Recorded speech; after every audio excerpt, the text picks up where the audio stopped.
बंदी छोड़ सतगुरु रामपाल जी परमेश्वर जी की जय हो।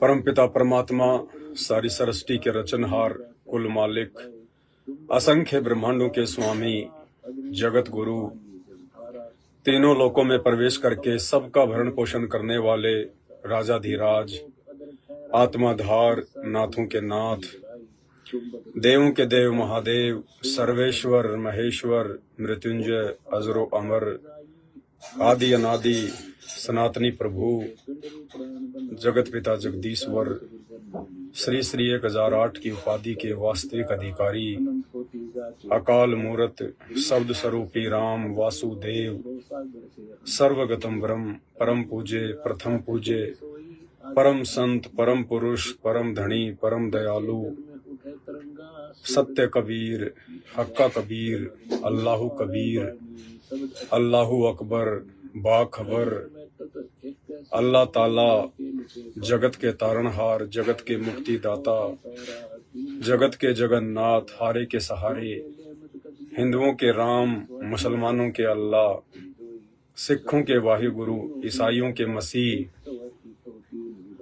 दया के सागर दया निधि, करुणा के सागर करुणा निधि, स्वयंभू परिभू, संकट मोचन, कष्ट हरण, मंगल करण, दुख भंजन, अविगत कबीर, निर्विकार निर्विषम परमात्मा, अलय अलेख सतगुरु, आदि अनादि सतगुरु, असली मर्यादा पुरुषोत्तम, असली राम, असली कृष्ण, असली घनश्याम, असली मुरारी, राजाओं के राजा, महाराजाओं के महाराजा, शहंशाहों के शहंशाह, सम्राटों के सम्राट, भगवानों के भगवान, अल्लाहों के अल्लाह, प्रभुओं के प्रभु, मसीहाओं के मसीह, सच्चे वाहिगुरु, बाबाओं के बाबा, पीरों के पीर, जगत सेठ, सेठों के सेठ, सावड़ सा सेठ, सर्वगुण संपन्न, अनंत कोटि कलाओं के स्वामी, अनंत कोटि ब्रह्मांडों के नायक, योगियों में महायोगी, ध्यानियों में महाध्यानी, सिद्धों में परम सिद्ध, ज्ञानियों में तत्व ज्ञानी, ब्रह्म ज्ञानी, महाज्ञानी, परम ज्ञानी, युवा कबीर, समरथ कबीर, असमवात, अमित ओजा, सच्चे रहनुमा, करीम अल्लाह, सुभान अल्लाह, दुनिया के अंतिम पैगंबर, 8 सितंबर 1951 से गांव धनाना, जिला सोनीपत, हरियाणा, भारतवर्ष की पावन भूमि पे प्रकट ब्रह्मा विष्णु महेश के दादाजी, कबीर परमेश्वर, कल्कि पुरुष, संत श्रोमणी सतगुरु रामपाल जी परमेश्वर जी के चरण कमल में अनंत कोटि दंडवत प्रणाम। सत्साई भाई और बहनों, दया परमपिता परमेश्वर जी की, जिनके आशीर्वाद से दास आप सभी भगत भाई बहनों के बीच में सोशल मीडिया के माध्यम से साथ संगति के लिए रूबरू है। वैसे तो परमपिता परमेश्वर जी अपनी सभी सत्सेवक आत्माओं पर ज्ञान आधार की विशेष रक्षा बख्शे हुए हैं। सभी भाई बहनों तक हर प्रकार की शंकाओं के समाधान पहुंच रहे हैं। गुरुदेव भगवान के आशीर्वाद से भक्ति मार्ग पर हम सभी आत्माएं ज्ञान को आधार बनाकर अपने गुरुदेव भगवान पर दृढ़ विश्वास कर निरंतर आगे बढ़ रहे हैं। साध संगत से जुड़े सत्सेवक भाई बहन ही हैं जो इस भक्ति मार्ग में काल के द्वारा पैदा की जा रही हर प्रकार की बाधा को पार करते हुए निरंतर आगे बढ़ रहे हैं। ये साध संगत से जुड़े हुए भाई बहन ही हैं जिनकी मर्यादा काल नहीं तुड़वा पा रहा है। काल ने हर प्रकार से सैकड़ों भरकस प्रयास किए सन 2014 गुरुदेव भगवान के जेल जाने के बाद में कि इन आत्माओं को अपने षड्यंत्र में फंसा लूं, इनकी भी मर्यादाएं खंडित करवा दूं, इनको भी अनुपासना में सहयोगी बना दूं। जैसा कि हमारे बड़े भाई सतलोक आश्रम मैनेजमेंट हरियाणा से जुड़ी हुई आत्माओं को काल ने अपनी गोद में बैठा रखा है। सभी भगत आत्माओं की गर्दन काल के हाथ में है, क्योंकि ऐसी कोई भी मर्यादा नहीं है जो मर्यादा काल ने गुरुदेव भगवान के जेल जाने के बाद सन 2014 के बाद से सतलोक आश्रम मैनेजमेंट हरियाणा अर्थात पूज्य गुरुदेव भगवान के कलयुगी परिवार के माध्यम से संगत की ना तुड़वाई हो। राजनीति को परमात्मा ने सबसे गंदा और घटिया कार्य बताया है भक्ति मार्ग में। सतलोक आश्रम ने बेचारे भोले भगत भाई बहनों की वो मर्यादा भी तुड़वा दी। कभी कांग्रेस को सपोर्ट करवाते हैं, कभी बीजेपी को सपोर्ट करवाते हैं। वही दुनियादारी वाले कर्म जिन कर्मों को छोड़कर हम भक्ति मार्ग में आए थे। सन 2016 में हरियाणा में जाट आरक्षण, उस आरक्षण में भगत भाई बहनों को बैठा दिया गया, सबकी मर्यादाएं तुड़वा दी गई। भगत में जगत में कोई अंतर ही नहीं छोड़ा।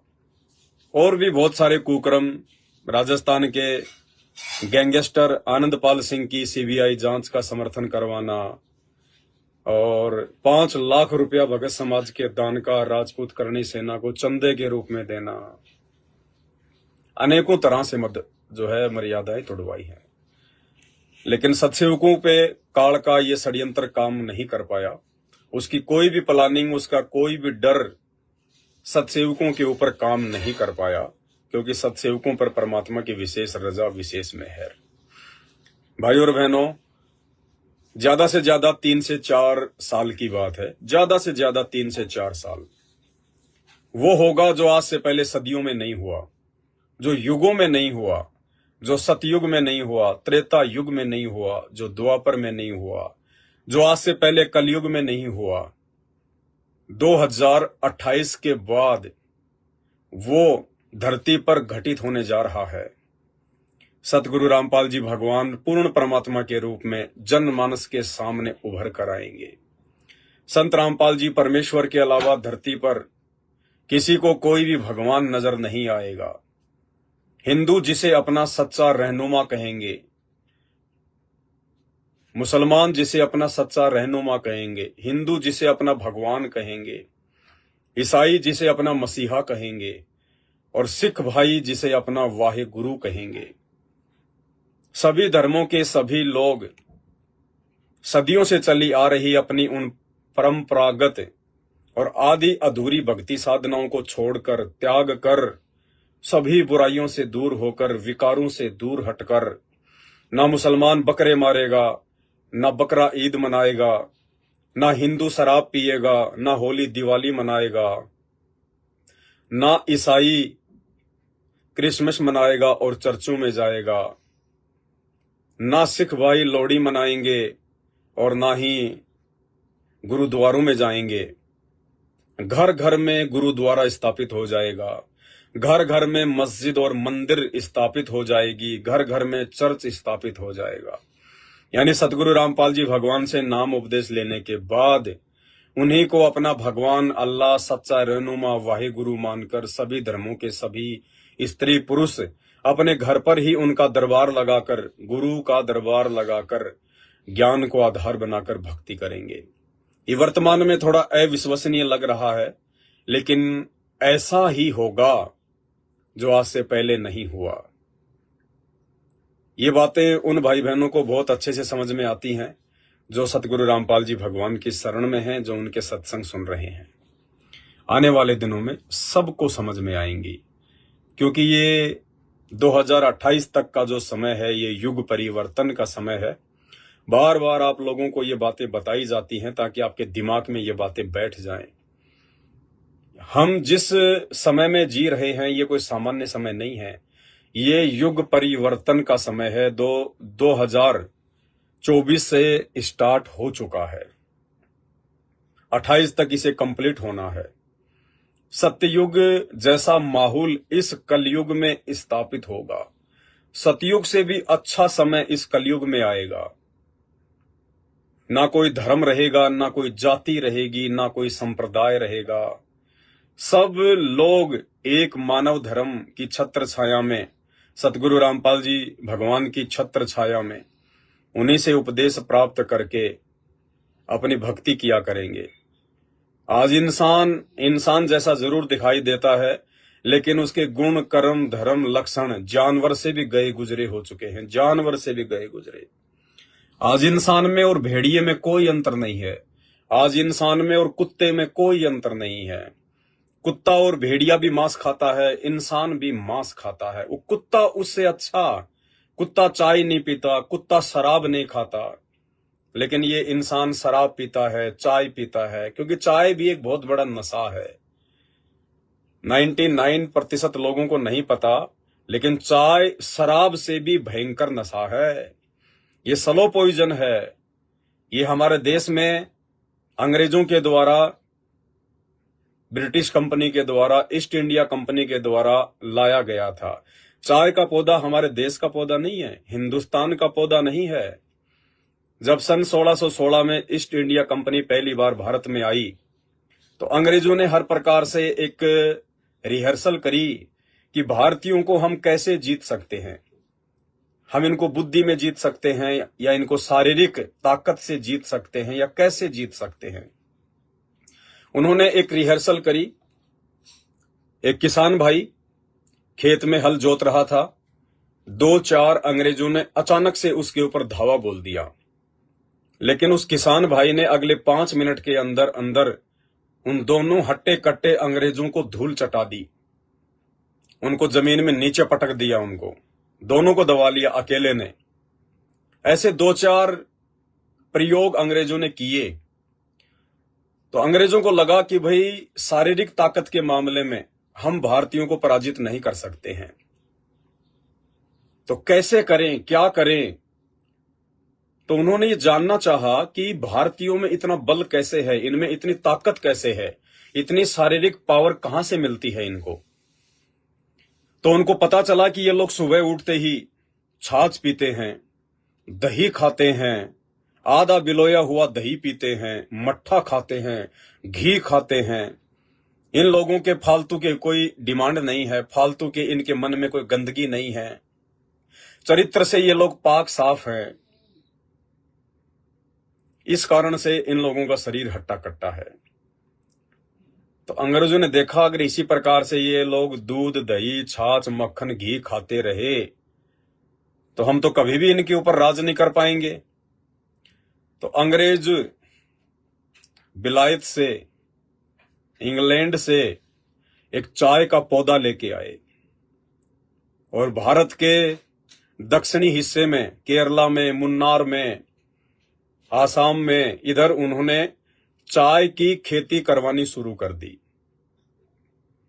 और घर घर में उन्होंने चाय पहुंचा दी, घर घर में चाय। और जो भारतीय सुबह उठते ही सबसे पहले दूध, दही, छाछ पिया करते थे, आज वो सबसे पहले उठते ही चाय की डिमांड करता है। और विशेषज्ञों ने ये साबित कर रखा है, मुझे बताने की जरूरत नहीं है, यूट्यूब पर जाकर देख सकते हैं। उन्होंने साबित कर रखा है कि हमारी बॉडी में, मानव स्त्री या पुरुष के शरीर में 90% जो बीमारियां वो चाय के कारण होती हैं। सबसे बड़ी बीमारी लीवर की, सबसे ज्यादा अटैक ये चाय लीवर पर करती है, और लीवर से पूरी बॉडी कंट्रोल होती है। लीवर की 90% बीमारियां चाय के कारण होती हैं। हमें पता नहीं चलता, लेकिन ये स्लो पॉइजन है, धीरे धीरे अपना असर करता, धीरे धीरे धीरे धीरे। और एक समय ऐसा आ जाता है जब इंसान की उम्र 50, 60, 70 के आसपास पहुंच जाती है, उसके बाद वो बीमारियां उभर उभर कर सामने आती हैं, उभर उभर कर। माता बहनों का बांझपन से पीड़ित होना, माता बहनों के जो बच्चे उत्पन्न होते हैं उनके सफेद बाल, पैदा होते ही आंखों पे उनके चश्मा चढ़ जाना, बच्चों को विकृत पैदा होना, अपंग पैदा होना, मंद बुद्धि पैदा होना, ये सब कुछ चाय के कारण है। ये स्लो पॉइजन है। तो एक ये सोची समझी चाल थी। और आध्यात्मिक दृष्टि से परमपिता परमेश्वर सतगुरु रामपाल जी भगवान ने बताया कि चाय का जो पौधा है, देखो हर पौधे की जो उत्पत्ति है उसका एक इतिहास है। कोई ऐसे बीज पैदा नहीं हो गया, ऐसे कोई पौधा पैदा नहीं हो गया। जब आप सृष्टि रचना सुनेंगे सतगुरु रामपाल जी भगवान के मुख कमल से, यूट्यूब पर जाइए, सर्च कीजिए सृष्टि रचना संत रामपाल जी महाराज, आपको पता चलेगा जिन बातों का अभी तक आपको मालूम ही नहीं है। हम तो केवल भौतिक जीवन में जी रहे हैं, सांसारिक जीवन में जी रहे हैं।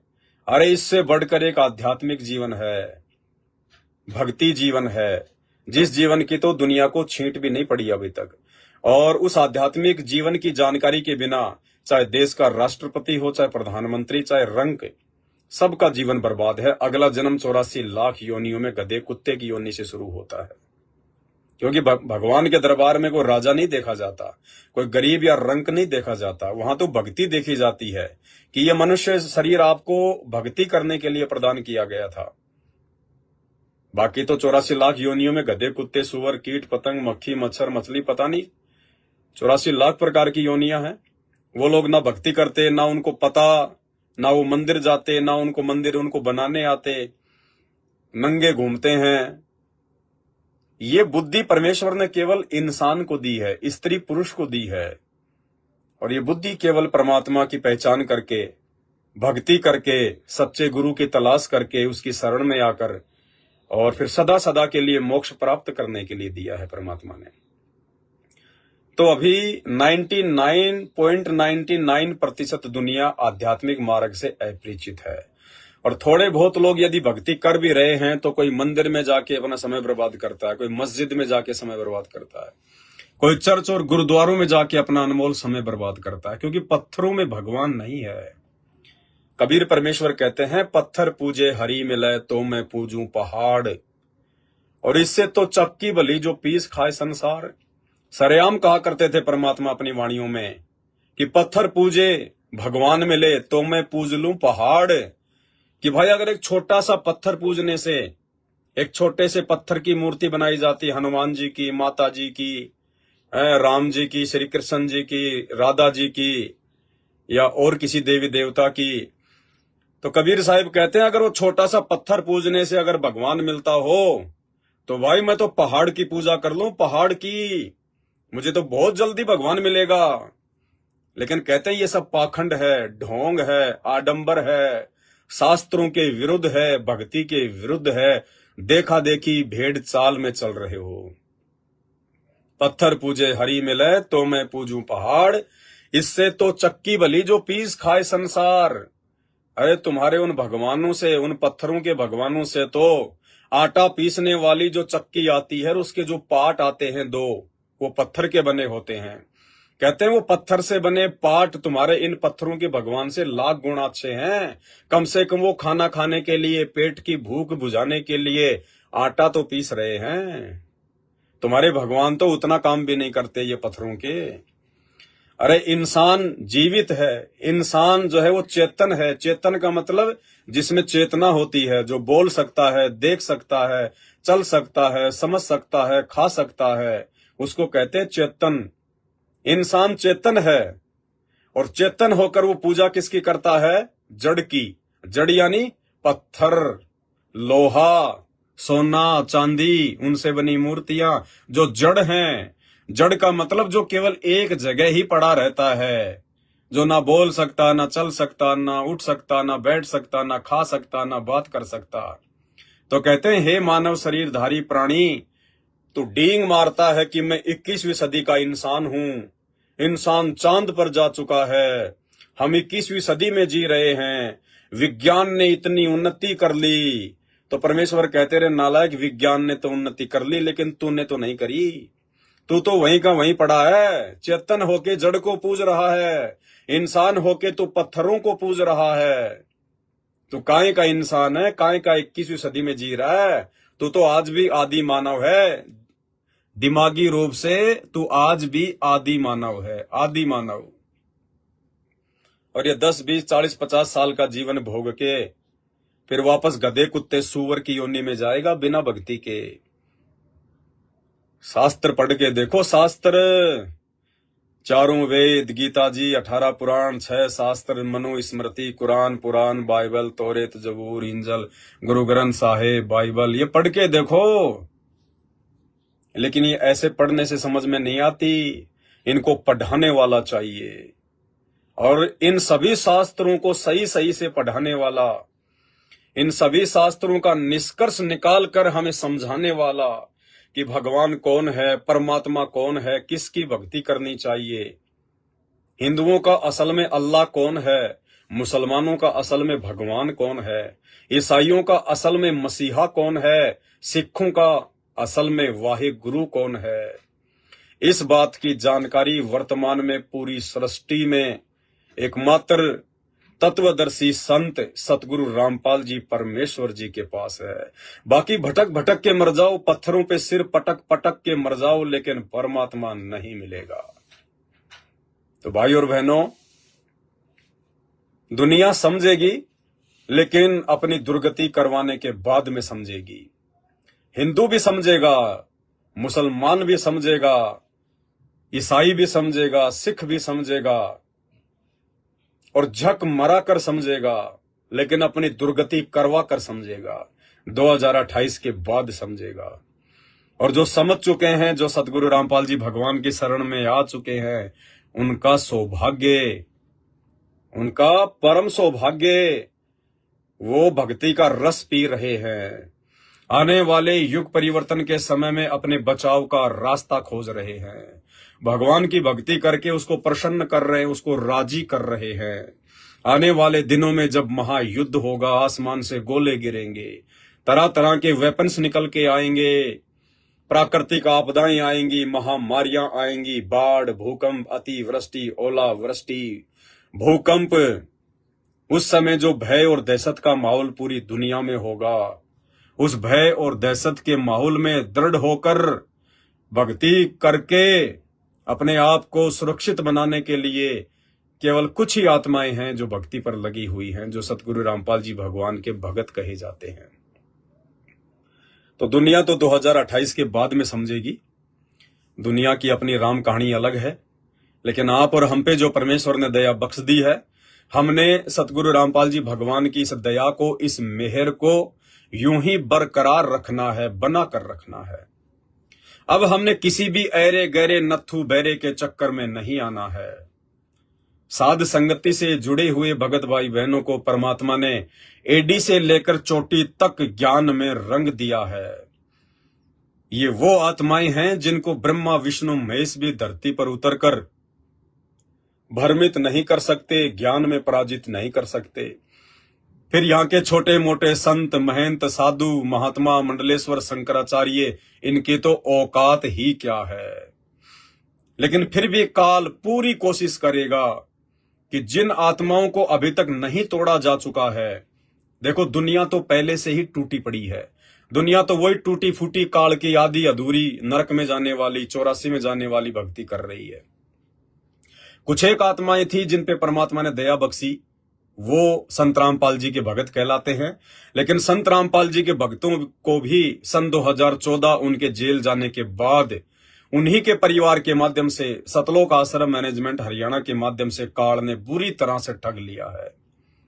कुछ एक आत्माएं बची हैं जिन्हें सत सेवक कहते हैं।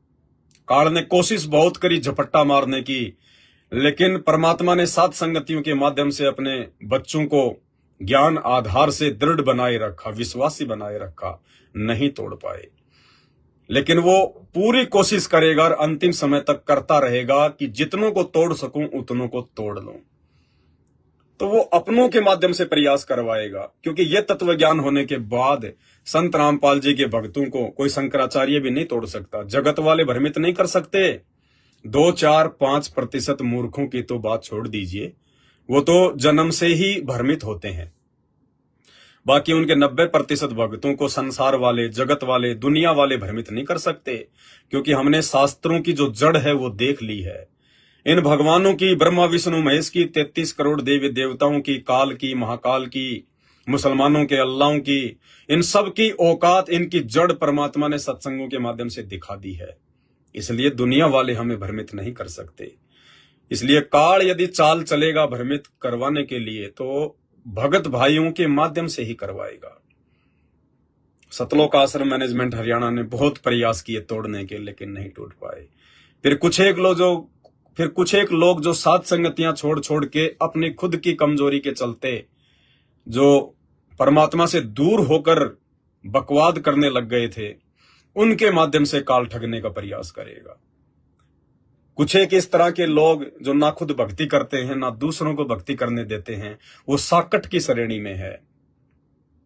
इसलिए परमात्मा कहते हैं, कहते को कहीं जान दे गुरु की सीख तू ले, साकट और सवान को उल्टा जवाब ना दे। इसलिए दास की तो आदत है, दास ऐसे साकट और कुत्ते टाइप व्यक्तियों को जो सारा दिन बकवाद करते रहते हैं, जो ना 3 समय की आरती करते हैं, ना मंत्र जाप करते हैं, ना सत्संग सुनते हैं, उनका केवल एक ही मकसद है कि साध संगति से भक्तों को कैसे तोड़ा जाए। तो दास तो ऐसे साकट व्यक्तियों को जवाब नहीं देता है, क्योंकि मुझे मेरे परमात्मा ने ये अद्भुत अनमोल ज्ञान देकर समझा दिया है कि बेटा, दुनिया की आदत है भौंकने की। जो कुत्ता होता है वो शीशे में अपने ही परछाई को देखकर भौं भौं करके मर जाता है। इसलिए हमने उनकी तरफ ध्यान नहीं देना है, आगे की तरफ बढ़ना है, क्योंकि वो काल प्रेरित आत्माएं हैं। काल ने उनकी ड्यूटी लगा रखी है कि वो भौंक भौंक के जो कच्चे पक्के भगत है उनमें थोड़ी बहुत शंका पैदा कर दे। तो दास तो इन सभी से भली भांति परिचित है, क्योंकि ये दास की ही संगति में थे। पहले जितने भी लोग जो भोगते हैं साध संगति के खिलाफ, ये पहले दास की संगति में थे। अब इनकी दाल गली नहीं। जिस मनसा को लेकर ये साध संगति से जुड़े थे, जिन स्वार्थों को लेकर ये लोग साध संगति से जुड़े थे, क्योंकि ये लोग ना तो पवन दास को समझ पाए ना साध संगतियों को समझ पाए। इन्होंने देखा कि दुनिया हमारे पीछे भी चले, लोग हमारे को भी इतना ही महत्व दें जितना कि इस पवन दास को देते हैं। लोग हमारे वीडियो भी इसी प्रकार से शेयर करें, इसी प्रकार से 4-4, 5-5 घंटे की वीडियो देखें जो पवन दास की वीडियो लोग देखते हैं। लेकिन भाई, ये पवन दास ने सोचा नहीं था कि मैं ऐसा करूं। नहीं, पवन दास तो केवल अपना शिष्य धर्म निभाते हुए परमात्मा के आशीर्वाद से, उनके आदेश से, उनकी सत प्रेरणा से अपने भगत भाई बहनों को समझाने के लिए मात्र साध संगति में निमित्त बना हुआ है। अगर मेरी शुरू से ऐसी कोई मनसा होती कि भगत समाज मेरे पीछे लगे, भगत मेरी बातों को महत्व दे, भगत मेरे वीडियो देखे, भगत मेरे को फॉलो करे, तो परमात्मा कभी भी मुझे 2 कदम भी आगे नहीं बढ़ने देता। क्योंकि सतगुरु रामपाल जी भगवान के भक्ति मार्ग में जो व्यक्ति अपने मन में स्वार्थ पाल लेता है, जो व्यक्ति अपने मन में कोई छल कपट रखता है, परमात्मा उसको कभी भी नहीं अपनाता। तो उन लोगों ने देखा, भाई ये पवनदास की तरह लोग हमें महत्व नहीं दे रहे, हमारी बातों को लोग सुन नहीं रहे, और पवनदास को जिस प्रकार से लोग सेवाओं के लिए पैसा देते हैं, फिर पवनदास परमात्मा की सेवा में वो पैसा लगाता है करोड़ों रुपया। आज भी परमेश्वर की दया है 5-10 हजार रुपए तो रोजाना भगत भाई बहन डालते हैं। जबकि दास तो मना करता है कि भाई मुझे आवश्यकता नहीं है, सेवाएं हो चुकी हैं, आगे सेवाएं होंगी तो दास आपको बता देगा। लेकिन फिर भी भगत भाई बहन विश्वास करते हैं, उनको दृढ़ विश्वास है इस बात का, क्योंकि उन्होंने दास की लगभग 7-8 वर्षों से संगति की है। उनको पता है इस बात का कि ये परमात्मा का बच्चा, ये मरने को मर जाएगा, लेकिन ये अपने भगत भाई बहनों को भ्रमित नहीं होने देगा। ये भ्रमित नहीं कर सकता, उल्टा रास्ता नहीं बता सकता। ये परमात्मा का बच्चा अपने परमात्मा से 1 इंच भी दूर नहीं हो सकता। ये तो उल्टा अपने भगत भाई बहनों के अंदर दृढ़ता पैदा करता है गुरुदेव के चरणों में समर्पित होने के लिए। उनको दृढ़ विश्वास है इस बात का। साध संगत से जुड़े हुए भाई बहन कोई मेरी बातों पे आंख बंद करके विश्वास नहीं करते हैं।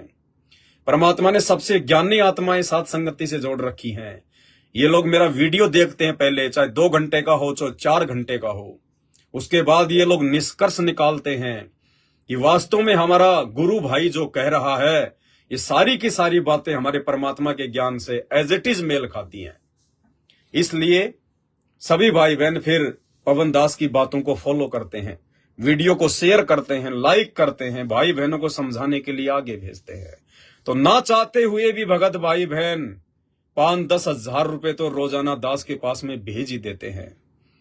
उन्हें विश्वास है कि जब जितना सेवा में लगेगा उतना लगेगा, और जितना बचेगा ये सारा का सारा परमात्मा की सेवा में जाएगा, उनके चरणों में जाएगा। हाथी से लेकर सुई तक जो भी दास के पास में कुछ है वो परमात्मा का है, और सब कुछ परमात्मा के चरणों में समर्पित है, और आने के बाद उन्हीं के चरणों में समर्पित हो जाएगा।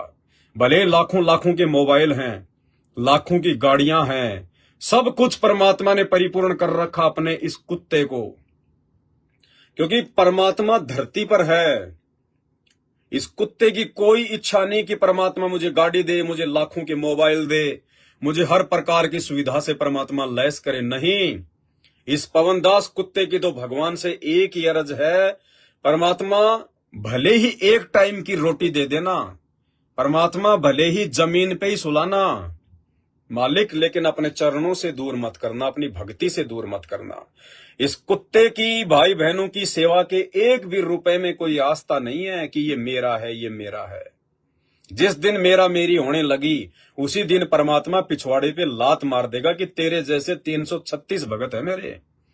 जब परमात्मा 650 साल पहले भैंसे राम को एक पशु को निमित्त बनाकर और पंडितों के भंडारे में वेदों के 5 मंत्र बुलवा सकता है, तो उस परमात्मा को आज अपने काम के लिए पवन दास की जरूरत नहीं है।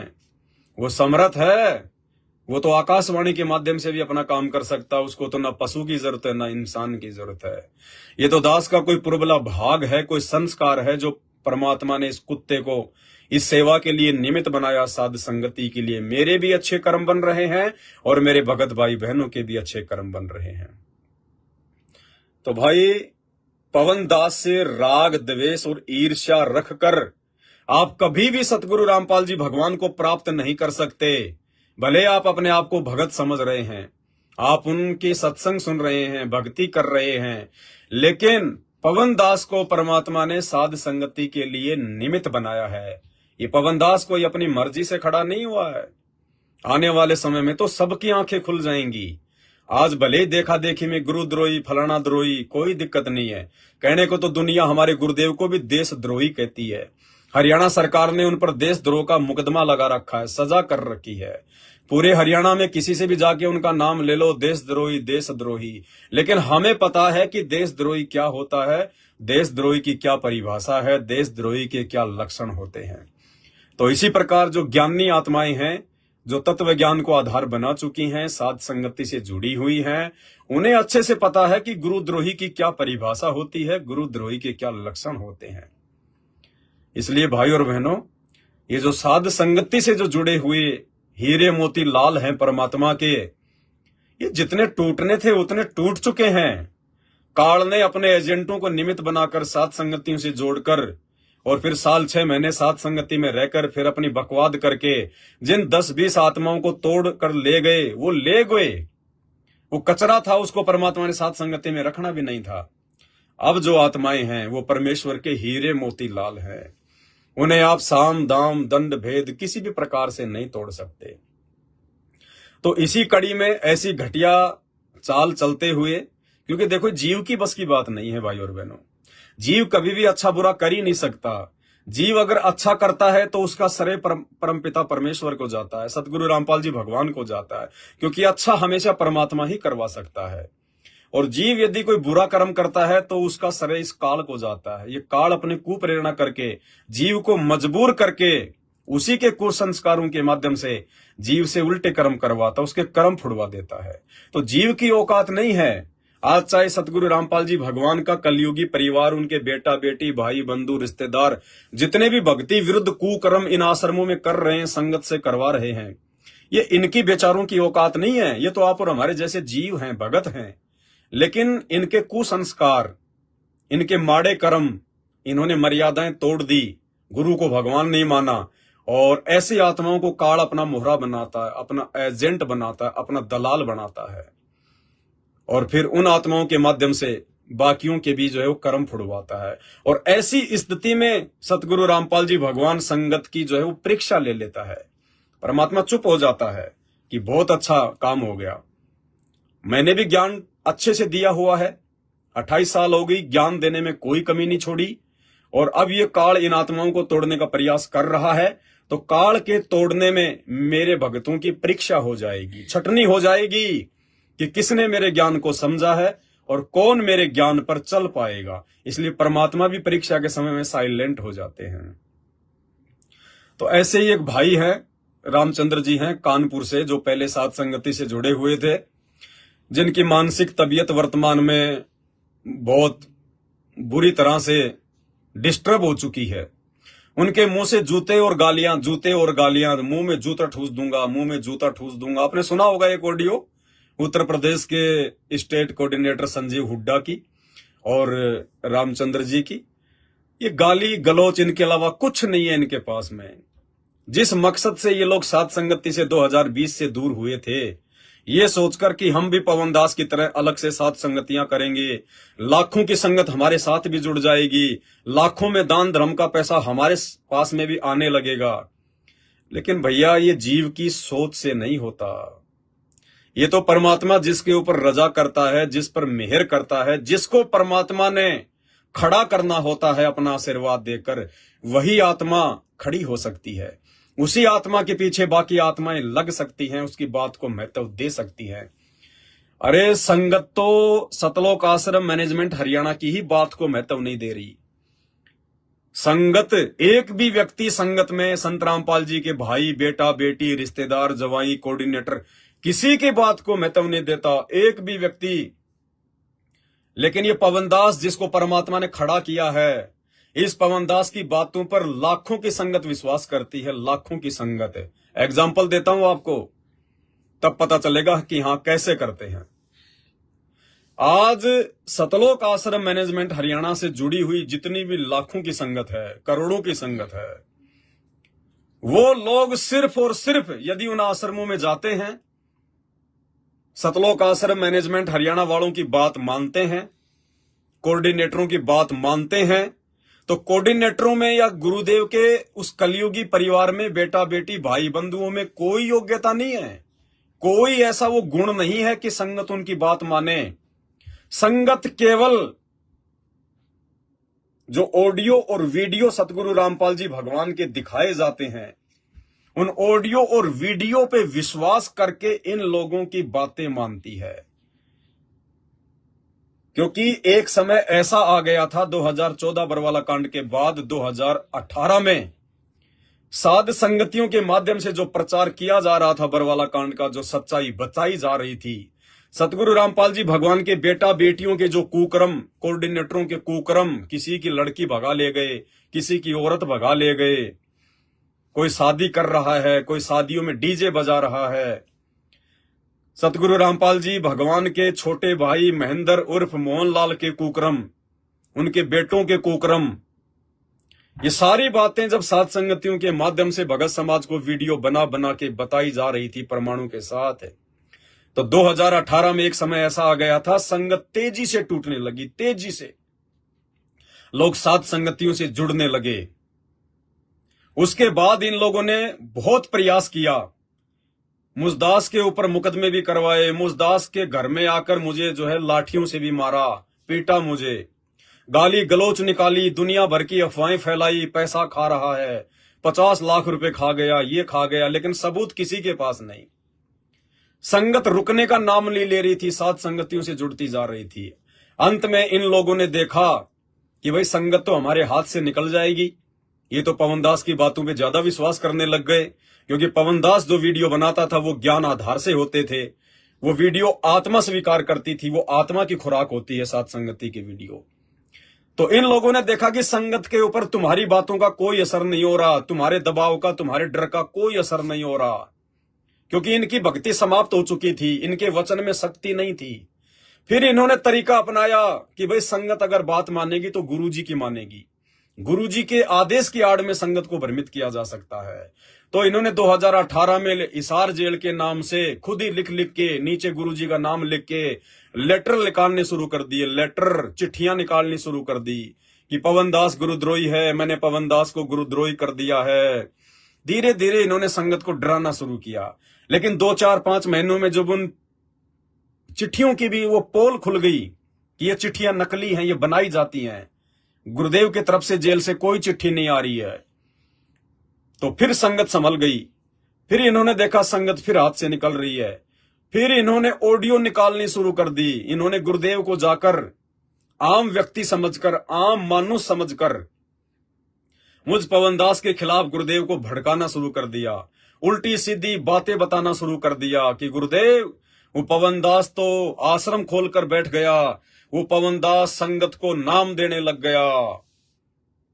परमात्मा तो परमात्मा है भाई, सारी सृष्टि का मालिक है, अंतर्यामी है, घट घट का वासी है, लेकिन वो बालक थोड़ी है जो 2014 में चुपचाप जेल में जाके बैठ गया, वो जानबूझ के जेल में जाके बैठा है। काल ने तो अपनी काल प्रेरित आत्माओं के माध्यम से, मैनेजमेंट के माध्यम से बरवाला कांड को जो है करवा दिया, लेकिन परमात्मा चुपचाप रहे। मालिक भी चाह रहे थे कि मैं भी अपने भक्तों की परीक्षा ले लूं इसी कांड के माध्यम से। अरे ज्ञान ही थोड़े दिया जाऊंगा, 28 साल हो गई और कितना ज्ञान दूंगा। अब ये भी तो देखूं मेरे ज्ञान पे कौन टिका, कौन कितना समझा। स्कूल में बच्चे को कोई पढ़ाए थोड़ी जाते हैं, 1 साल के बाद उसकी परीक्षा भी तो ली जाती है। तो परमात्मा भी चुपचाप जाके जेल बैठ गए और देखता हूं वह पीछे से कौन क्या करता है। तो कहते हैं गुरु को मानुष जो गिने और करे चरना अमृत को पान, ते नर नरक में जाएंगे जन्म जन्म बने समान। तो सतगुरु रामपाल जी भगवान को मानुष मानकर, उनको मानुष समझकर सतलोक आश्रम मैनेजमेंट हरियाणा वालों ने, गुरुदेव के परिवार वालों ने अपने स्वार्थों के चलते कि पवन दास के पीछे अगर संगत यूं ही चलती गई तो हमारा तो धंधा फेल हो जाएगा, धंधा फेल हो जाएगा हमारा। काल को चिंता हो गई तो इन्होंने संगत को पवन दास के खिलाफ, मुझ दास के खिलाफ भड़काना शुरू कर दिया, झूठ बोलना शुरू कर दिया। अरे ये भी नहीं देखा कि सामने भगवान बैठा है, ये जेल में परमात्मा बैठा है। लेकिन भाई और बहनों, हरियाणा में कहावत है कि दीपक के नीचे हमेशा अंधेरा होता है। घर का जोगी जोगना, बाहर का जोगी सिद्ध। तो सतगुरु रामपाल जी भगवान के परिवार वाले, उनके बेटा बेटी, भाई बंधु, रिश्तेदार, जो लोग आश्रम में गुरुदेव भगवान के पास रहा करते थे, वो लोग गुरुदेव भगवान को समझ नहीं पाए, पहचान नहीं पाए, जान नहीं पाए, ज्ञान की तय में नहीं पहुंच पाए। तो इनको चिंता हो गई कि पवन दास तो दिन दोगुना रात चौगुना आगे बढ़ रहा है, संगत हमारे पीछे से निकल रही है, हमारे हाथ से निकल रही है। तो इन्होंने हिसार जेल में जाकर, क्योंकि भाई उनके परिवार वालों की मिलाई होती है, वो लोग जो है मिल सकते हैं, वकील भी उनके परिवार ने कर रखे हैं, हमें तो कोई जेल में जाने नहीं देता। तो वकीलों के माध्यम से मुझ पवन दास की शिकायतें भिजवाई। गुरुजी का कभी बेटा जा रहा है, कभी बेटी जा रही है, कभी गुरुजी के काल लोग की पत्नी अनारो माई जा रही है। गुरुजी पवन दास ने न्यू कर दिया, गुरुजी पवन दास ने न्यू कर दिया, गुरुजी संगत को पवन दास ने तोड़ दिया। सच्ची बात किसी भी माई के लाल ने नहीं बताई कि पवन दास ने गुरुजी बरवाला कांड की पोल खोल के रख दी। गुरुजी, हम लोगों ने आपके साथ में जो धोखा किया था अपनी मूर्खता के चलते, अहंकार में आकर पुलिस वालों के साथ में जो लड़ाई झगड़ा, भगतों को काले कपड़े पहनाकर कमांडो बनाकर करवाया, जिसमें 5 भगत मर गए, जिसका झूठा मुकदमा आपके ऊपर लग गया और भगत तो भगोड़े बन के भाग गए और गुरुजी पकड़े गए और गुरुजी के ऊपर मर्डर का मुकदमा लग गया, जिसमें गुरुजी को आजीवन जो है उम्र कैद की सजा सुना दी गई।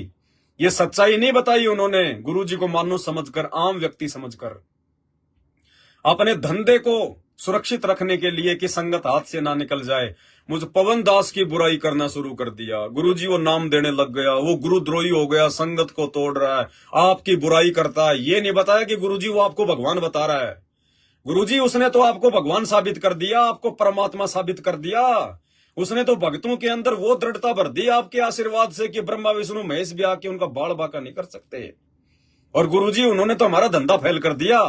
बरवाला कांड में हमने जो कुकर्म किए, हमने जो अज्ञानता और मूर्खता का परिचय दिया, गुरुजी उसने तो पाखंड की फोल खोल के रख दी। ये नहीं बताया, उल्टी मार्केटिंग कर दी मेरी। अब भगवान तो भगवान है, सबका बाप है, पता तो है ही बाहर क्या चल रहा है क्या नहीं हो रहा। अंतर्यामी एक तुम, आत्म के आधार, जो तुम छोड़ो हाथ तो वही कौन उतारे पार। लेकिन बाप है, जब वो परीक्षा लेता है तो परीक्षा भी ढंग से लेता है। अगर ज्ञान ढंग से दिया तो परीक्षा भी ढंग से लेगा। वो भगवान अपने मुंह से नहीं कहता किसी को भी कि तू गलत है। अगर भगवान ये कह दे अपने परिवार वालों को जो कि जन्म से ही गलत हैं, अगर गुरुजी अपने बेटा बेटी, भाई बंधु, रिश्तेदार, उन कोऑर्डिनेटरों को कह दे कि नालायको तुम्हारी औकात तो मुझे पहले पता चल गई थी। अरे गधो, मेरे रहते सहते काल कभी मेरे बच्चों को मार सकता है क्या सतलोक आश्रम में? क्या कभी काल भगवान के आश्रम को कभी उजाड़ सकता है क्या? लेकिन मैंने उसको उजड़ने दिया क्योंकि तुम लोगों ने अति पार कर दी। तुम लोगों ने आश्रम में कुकर्म करने शुरू कर दिए थे माता बहनों के साथ में। तुम लोग मुझे परमात्मा नहीं मानते थे, मुझे भगवान नहीं मानते थे, जिस कारण से तुम्हारे को ये झटका देना था। तुम काल प्रेरित आत्माओं को अपने से दूर करना था। आने वाले समय में हजारों साल जो मेरी भक्ति चलेगी, मेरा मार्ग चलेगा, तुम जैसे काल के दूतों को, काल के दलालों को, काल के एजेंटों को मुझे मेरे इस मार्ग से दूर करना था, इस गंदगी को मुझे बाहर निकालना था। अगर मैं कह दूं संगत को कि ये मेरे जो परिवार वाले हैं ये गलत हैं, तो मेरी बात संगत इतना यकीन नहीं करेगी, क्योंकि उन्होंने तुम्हारे कुकर्म देखे नहीं है जो तुम साइलेंट में करते हो।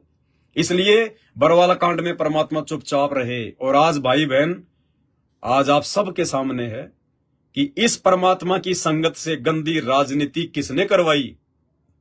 2019 में कांग्रेस को वोट और सपोर्ट, और अभी बीजेपी सरकार को वोट और सपोर्ट किसने करवाया? हिसार जेल में बैठे संत रामपाल जी ने, या बाहर उनके काल एजेंटों ने, उनके परिवार वालों ने, इन मैनेजमेंट वालों ने। अरे एक गुंडे की सीबीआई जांच का समर्थन, अंग्रेजी में गैंगस्टर बोलते हैं, हिंदी में उसको गुंडा बोलते हैं। आनंदपाल सिंह जो मर चुका है, राजस्थान का था, पुलिस एनकाउंटर में मारा जा चुका। अरे उस गैंगस्टर की सीबीआई जांच का समर्थन तुम संत रामपाल जी के भक्तों से करवा रहे हो। इसका मतलब संत रामपाल जी भी तो फिर गुंडों के समर्थक हो गए। अगर संत रामपाल जी का नाम लेके उनका परिवार गैंगस्टरों की सीबीआई जांच का समर्थन करवा रहा है, तो इसका मतलब उनकी नजरों में संत रामपाल जी भी गुंडों के समर्थक हैं। अजमेर में राजपूत करनी सेना की रैली में 5 लाख रुपए सुखदेव सिंह गोगा मेडी को दिए जाते हैं। इसका मतलब संत रामपाल जी तो गुंडों का समर्थन करते हैं। वो देख रहा था बैठा बैठा कि ये क्या गुल खिला रहे हैं। परीक्षा चल रही थी ये संगत की कि कौन इनके झांसे में आएगा और कौन मेरे ज्ञान को आधार बनाएगा।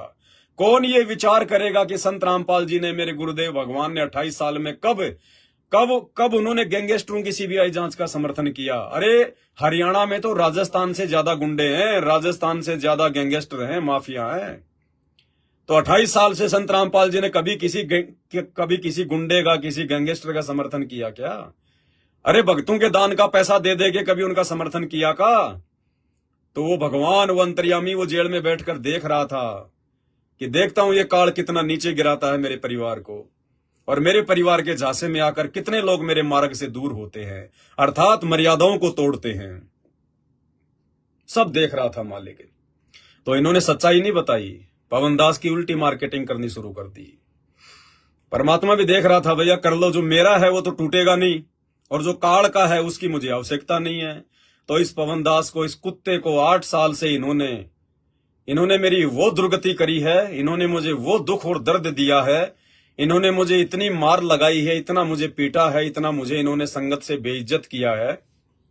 भाई और बहनों, जिस भगवान के प्रति नाम दीक्षा लेने के बाद मैं तन मन धन से समर्पित हो गया था, मेरे जीवन का, मेरे गुरुदेव की भक्ति और सेवा के अलावा दूसरा कोई मकसद नहीं था। ज्ञान समझ में आने के बाद उस भगवान का नाम ले लेके और मुझे गुरुद्रोही घोषित कर दिया जाता है। उस भगवान से मुझे कहलवा दिया जाता है कि तू गुरुद्रोही है, तू गंदी नाले का कीड़ा है, इसको संगत से बाहर कर दो, बेदखल कर दो। अगर वो भगवान अपने ऐसे भगत को इस प्रकार के वचन कहे, तो सोचो भाई और बहनों, जो भगत उसी भगवान को समर्पित है पूरी तरह से, उस भगत का क्या होगा। अगर बैकग्राउंड में उसी भगवान का फुल टू फुल सपोर्ट ना हो, उस भगवान का अगर आशीर्वाद ना हो, तो भाई और बहनों, ये पवन दास कब का आत्महत्या कर लेता, कब का। वो भगत फिर जी नहीं सकता। तो मेरा मालिक मेरे साथ में, मेरा गुरुदेव भगवान, वो 2 तरफा खेल खेलता है।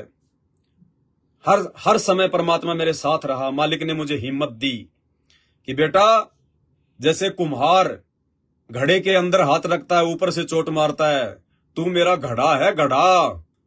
और इन परिस्थितियों में मैं संगत की परीक्षा ले रहा हूं, और मेरा जो परिवार है सतलोक आश्रम मैनेजमेंट हरियाणा, उनको आगामी समय 2028 के बाद मैं सेवाओं से दूर कर रहा हूं।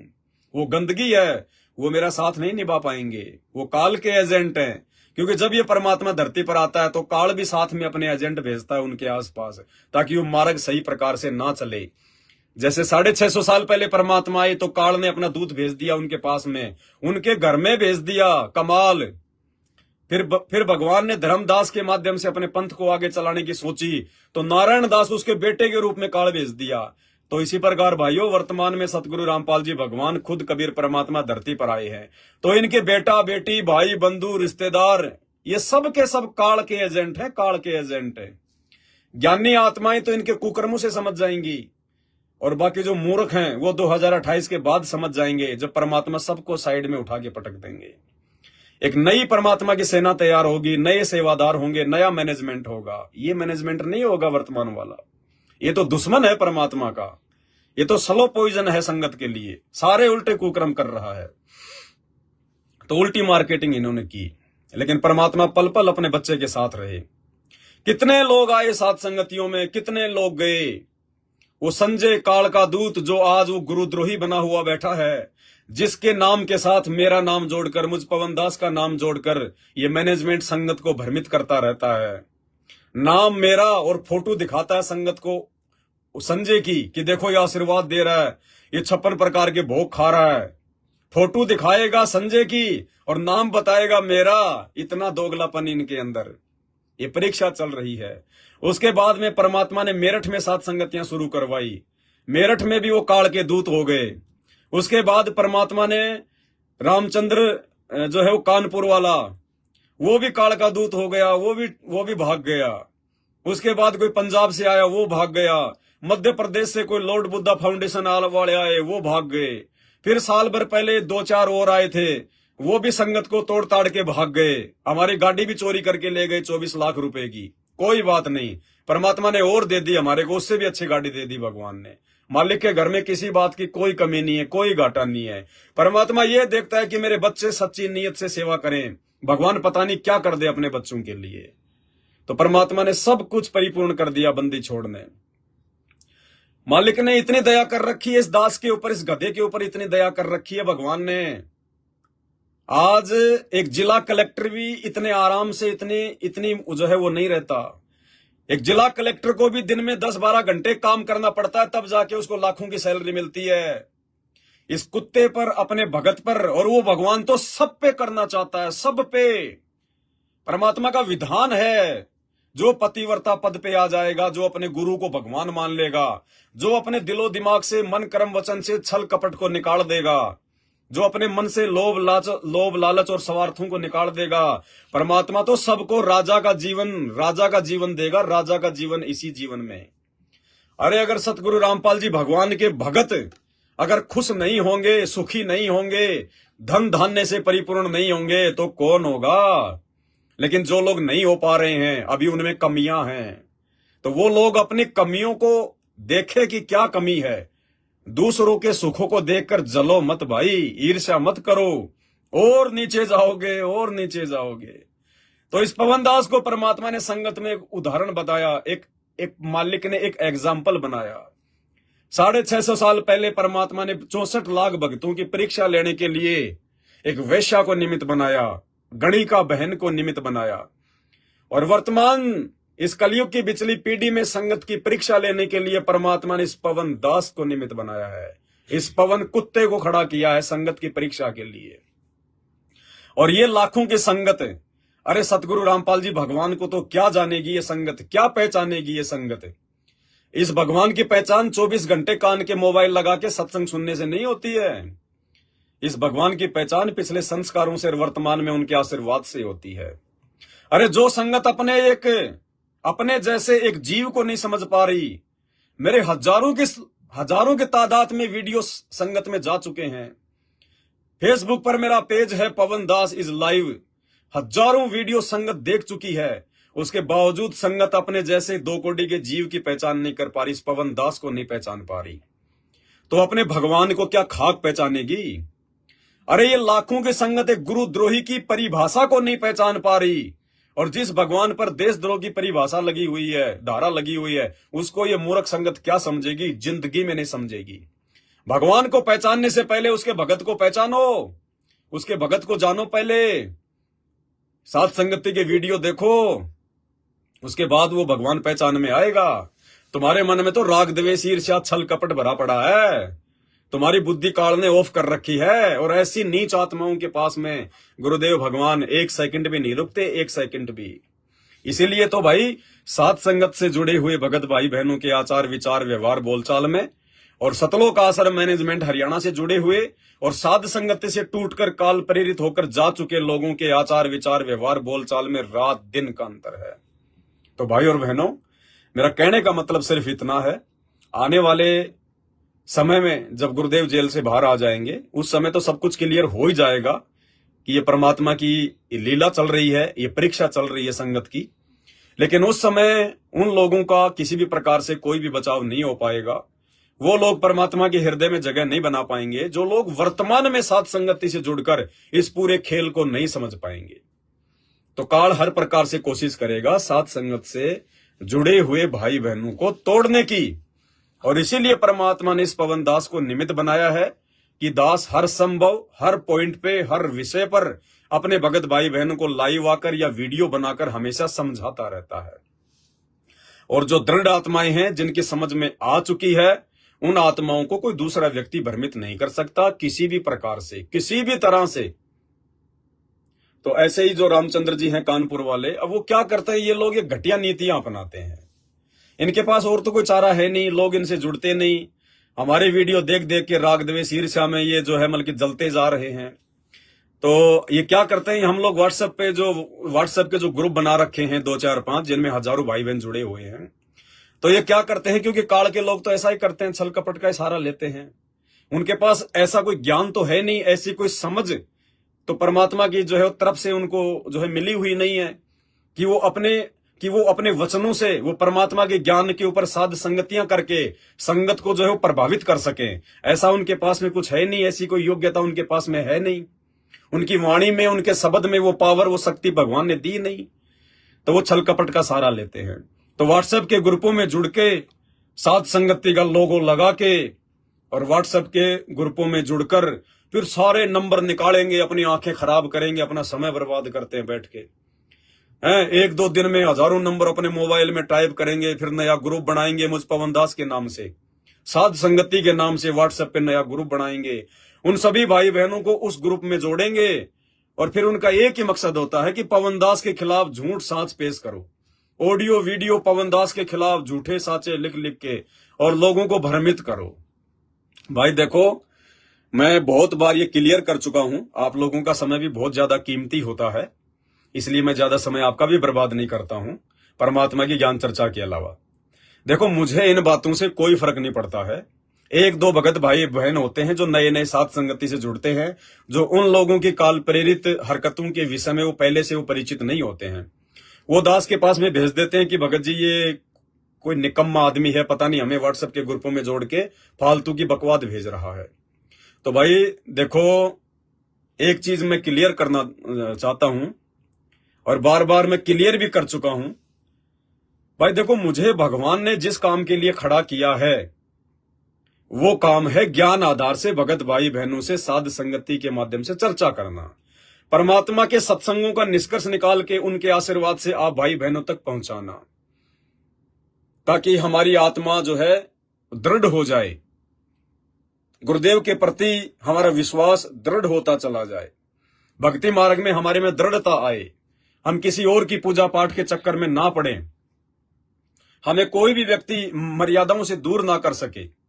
तो दास तो 24 घंटे परमात्मा की इसी सेवा में लगा रहता है। मेरे पास तो फालतू में किसी के ऑडियो वीडियो देखने का समय भी नहीं होता है, और रियलिटी बता रहा हूं आपको, मैं किसी के ऑडियो वीडियो देखता भी नहीं हूं। मुझे फुर्सत ही नहीं अपने भगवान की ऑडियो वीडियो देखने से। अरे मेरे भगवान ने इतना अच्छा ज्ञान दे रखा, इतने अच्छे सत्संग दे रखे हैं, मुझे उनको सुनने से ही फुर्सत नहीं है। मैं दुनिया वालों की बकवाद क्यों सुनूंगा, चाहे भगत हो चाहे जगत हो। तो वो भाई कहते हैं कि भाई हमें इस प्रकार से ग्रुपों में जोड़ रहे हैं। भगत जी, ये ग्रुप या आपने बनाया है क्या? भाई ना मैं कोई ग्रुप बनाता, और जो ग्रुप मैंने बना रखे उनमें केवल परमात्मा के ही वीडियो आएंगे, साध संगति के ही वीडियो आएंगे, ज्ञान आधार की बातें आएंगी, उनमें दुनिया भर की बकवाद नहीं आती उनमें। तो ये इस तरह के लोग हैं जो ये छल कपट का सहारा लेते हैं कि देखो, ये काल का ये षड्यंत्र होता है, काल की कोशिश होती है, क्योंकि काल तो चाहेगा कि ये मेरा भोजन मेरे हाथ से निकलता जा रहा है, वो हर संभव ये प्रयास करेगा कि छल बल करके कैसे भी करके मैं तोड़ूं। तो भाई जो कच्चे पक्के होंगे वो टूट जाएंगे, जो टूट जाएगा उसके टूटने से मुझ पवन दास को कोई दर्द नहीं, कोई दुख नहीं, कोई तकलीफ नहीं, और जो नहीं टूटेगा वो मुझे अपनी भक्ति नहीं देने वाला। मैं तो केवल अपना शिष्य धर्म अपने गुरुजी के प्रति निभा रहा हूं कि उनकी गैर हाजिरी में उनके ज्ञान का प्रचार करना, उनके ज्ञान का निष्कर्ष निकाल के भगत भाई बहनों तक पहुंचाना, उनको जो है विश्वासी बनाना। बाकी मेरा कोई स्वार्थ नहीं है, चाहे कितने भी टूटो और कितने भी जुड़ो, मैं किसी का हिसाब किताब नहीं रखता। मुझे कोई सेना नहीं जोड़नी है, मैंने कोई आश्रम नहीं बनाना, मुझे मैनेजमेंट वालों की तरह कोई आपसे ज्योति पाठ और दान का पैसा नहीं लेना। वो पैसा लेके फिर मुझे जो है गंदी राजनीति में नहीं लगाना, गुंडों की सीबीआई जांच में नहीं लगाना, अपनी खुद की मौज मस्ती में यूज नहीं करना, अपने कर्म नहीं फोड़ने मुझे। ना मुझे कोई गुरु बनना है, ना मुझे कोई संत बनना है। दास तो भगत है और भगत बनने का प्रयास कर रहा है मालिक से प्रार्थना करके, और दास तो केवल अपना आत्म कल्याण चाहता, भाई अपना आत्म कल्याण। परमात्मा कहते हैं सतगुरु के दरबार में ऐसा कोई एक, सतगुरु के दरबार में गाहक कोटि अनंत, और 4 चीज वो चाहते, रिद्धि सिद्धि मान महंत। कहते 90% जो लोग होते हैं, जो उस परम संत से, तत्वदर्शी संत से जो जुड़ते हैं, उनका एक ही मकसद होता है सतगुरु के दरबार में और ग्राहक कोटि अनंत। 4 चीज वो चाहते, रिद्धि सिद्धि मान महंत। मान बढ़ाई, रिद्धि सिद्धि, धन माया, ये संतपणा। कहते हैं वो तो इसीलिए जुड़ते हैं, वो काल के हैं। और कहते हैं सतगुरु के दरबार में फिर ऐसा कोई एक, इन 4 को ठोकर मार के जो चाहे सतगुरु अलेख। इन 4 को ठोकर मार के, ना उसको रिद्धि चाहिए, ना सिद्धि चाहिए, ना मान बढ़ाई चाहिए, ना मेहनताई चाहिए, ना उसको कोई जो है गुरु पद चाहिए, उसको तो केवल अपना सतगुरु चाहिए, उसको तो केवल अपने मोक्ष से मतलब है। तो दास तो भैया इस कैटेगरी का इंसान है कि इन 4 को ठोकर मार के और चाहे पुरुष अलेख। और धीरे धीरे हमारे सत्सेवक भाई बहन भी इसी रीति पर आगे बढ़ रहे हैं। हमने ये नहीं चाहिए, हमने माया नहीं चाहिए, ये पैसा नहीं चाहिए, लेकिन परमात्मा कहते हैं बेटा जिस दिन तू मेरे प्रति समर्पित हो जाएगा, जिस दिन तू पतिव्रता धर्म पर आ जाएगा, और जिस दिन वो अंतर्यामी परमात्मा अंदर से देख लेगा कि ये मेरा भगत अब मेरा हो चुका है, ये मुझे छोड़कर नहीं जाने वाला, चाहे धरती इधर से उधर क्यों ना हो जाए, इसके मन में अब कोई भी छल कपट राग द्वेष ईर्ष्या किसी के साथ नहीं आ सकती, चाहे कोई इसका कितना बुरा क्यों ना करे। कहते हैं उसके बाद परमात्मा सतगुरु अपने भगत का हाथ पकड़ लेता है, और जिस भगत का परमात्मा एक बार हाथ पकड़ लेता है, फिर यहां की कोई भी शक्ति उस भगत को जो है दुखी नहीं कर सकती, उसको परेशान नहीं कर सकती। दुखी और परेशान करने का मतलब उसका बाढ़ बाका नहीं कर सकती। बाकी तो काल तो अपना पूरा प्रयास जो है वो करता रहेगा, उसको डगमग करने का, उसको डराने का, धमकाने का, उसको विचलित करने का। लेकिन सतगुरु के उस पतिव्रता धर्म पे आ चुके भगत को फिर ये काल दूर नहीं कर सकता। तो भाई और बहनों, उसके बाद परमात्मा कहते हैं कि ये पैसा, ये माया, ये तो उस भगत के पास में धक्के से आएगी, धक्के से। वो भगत हाथ जोड़ेगा अपने गुरु भगवान से कि परमात्मा इसको दूर करो, ये परमात्मा हटाओ। तो भाई ये दास तो संगत को मना करता है। ये पहला इंसान है सतगुरु रामपाल जी भगवान की संगत में, ये पवन दास, जो पता नहीं कितनी बार संगत को मना कर चुका है कि मुझे पैसे मत भेजो, मुझे पैसे मत भेजो। अगर कोई सेवा होगी तो ये पवन दास आप भाई बहनों को मैसेज डाल देगा, उसी समय हम उस पैसे का सेवा में सदुपयोग करेंगे। लेकिन उसके बावजूद भी रोजाना 5-10 हजार रुपए तो परमात्मा इस दास की झोली में फेंक ही देता है, फेंक ही देता है। तो परमात्मा कहते हैं बेटा जिस दिन मेरी शरण में आ जाएगा और ज्ञान समझ के पतिव्रता पद पे आ जाएगा, ये माया तो तेरी दासी होगी, दासी माया संत की उबे दे आशीष। ये मालिक की वाणी है कि दासी माया संत की और उबे दे आशीष। दोनों तरफ से लाभ देगी, ये दान धर्म भी करवाएगी और सेवा भी करवाएगी। क्योंकि ज्ञान होने के बाद जब परमात्मा भगत को पैसा देता है, धन देगा, संपत्ति देगा, तो भगत उसका दुरुपयोग नहीं कर सकता उसका। अरे जैसे माता पिता हैं, अगर उनको 2 दिन के लिए घर से कहीं बाहर जाना हो और घर पे उसके 2 बेटे, एक छोटा और एक बड़ा, तो जब माता पिता घर से बाहर जाएंगे तो अपने घर की चाबी या अपने जो है वो तिजोरी की चाबी कौन से बच्चे को देके जाएंगे? कॉमन सेंस की बात है, उसको देंगे जो बड़ा है, जो बच्चा समझदार है, उसी को देंगे वो चाबी, ताकि वो कोई नुकसान ना कर दे। तो इसी प्रकार ये सतगुरु रामपाल जी भगवान, ये सेठों का सेठ, जगत सेठ, सांवल सा सेठ, इस गंदे लोक की धन संपदा की चाबी भी उसी भगत के हाथ में देगा जो भगत उसके ज्ञान को समझ जाएगा, जिसको माया का, पैसों का, संपत्ति का सदुपयोग करना आ जाएगा, उसको देगा परमात्मा। और इतनी दे देगा भगवान, इतनी दे देगा, वो बढ़ती नहीं जाएगी। इसलिए दास कह रहा है, और मेरे इन शब्दों से बहुत सारे भगत भाई बहनों को मिर्ची लग जाती है, उनको जलन हो जाती है कि ये पवन दास जिसको गुरुजी ने भी संगत से बाहर कर रखा है, मैनेजमेंट भी जिसके पीछे पड़ा हुआ है, इसको गुरुद्रोही घोषित कर रखा है, फिर भी इसको इतने लाखों लोग क्यों फॉलो करते हैं? इसके पास इतना पैसा कहां से आता है? ना ये कोई काम करता है, ना कोई धाम करता है, ना ये कोई फेसबुक से पैसा कमाता है, ना यूट्यूब से ये कोई पैसा कमाता है। यूट्यूब की कमाई को तो पवन दास हराम की कमाई बताता है। तो इसके पास इतना ठाट बाट कहां से हो गया? ठाट बाट मेरा बाप करवा रहा है, मेरा बाप सतगुरु रामपाल जी भगवान, वो सांवल सा सेठ, जगत का सेठ, उसके नाम में धोखा नहीं है, उसकी शरण में धोखा नहीं है। अगर धोखा है, कोई कमी है, तो भगत की कमी है कि भगत पूरी तरह से समर्पित नहीं हो पा रहा है। तो ये तो रजा है मेरे मालिक की, मेरे मौला की, मेरे सतगुरु की, मेरे सच्चे रहनुमा की। और ये रजा वो परमात्मा सब पे करना चाहता है, सब पे। अरे एक जिला कलेक्टर महीने में 2 लाख कमाता होगा, 3 लाख कमाता होगा, 5 लाख कमाता होगा, और सारा दिन उसका पैर नहीं टिकता, कितनी टेंशन रहती है उसको है। और परमात्मा देखो अपने इस बच्चे को जिला कलेक्टर से बढ़िया तरीके से रख रहा है, ना कोई काम, ना कोई धाम, ना कोई टेंशन, ना कोई परेशानी। और परमेश्वर इतनी माया दे रहा है, फिर उस माया का परमात्मा सदुपयोग भी करवा रहा है। अरे मैनेजमेंट वाले, गुरुदेव के परिवार वाले, उनके बेटा बेटी तो इतनी झूठ बोलते हैं, इतना पाखंड, संगत को डराते हैं, धमकाते हैं, तुम्हें गुरुद्रोही कर देंगे, आश्रम में नहीं आने देंगे, अपने कर्म फोड़ रहे हैं। उसके बाद संगत को डरा धमका के ज्योति पाठ का पैसा उन आश्रमों में ले रहे हैं, और वो पैसा फिर अपने कर्म फोड़ने के लिए और संगत के कर्म फोड़ने के लिए कभी राजनीति में लगाते हैं, कभी दे दान में, कभी रक्त दान में, कभी कहीं भंडारा लगा रहे हैं, कभी कहीं कर रहे हैं, कभी गैंगस्टरों की सीबीआई जांच में 5-5 लाख रुपए दे रहे हैं, कभी हरियाणा के जाट आरक्षण में 20-20 लाख रुपए दे रहे हैं। वो संगत के कर्म फोड़ रहे हैं। और यहां परमात्मा माया की माया दे रहा है, और ऊपर से बंदी छोड़ हमारे शुभ कर्म बनवा रहा। इसको कहते हैं 5 उंगली हाथ में, 5 उंगली घी में, ये है। तो भाई परमात्मा सतगुरु रामपाल जी भगवान ये अपने सभी भक्तों को इसी प्रकार से मौज करवाना चाहता है, सभी भक्तों को अपने हाथों पर रखना चाहता है, इसी प्रकार से राजा बना के। क्योंकि हमारे भगवान राजाओं के राजा हैं, तो हम उनके बच्चे क्या हुए? हम राजकुमार हैं। अरे इस 21 ब्रह्मांड में असल में कोई राजकुमार है तो परमात्मा के साथ संगत से जुड़े हुए बच्चे हैं।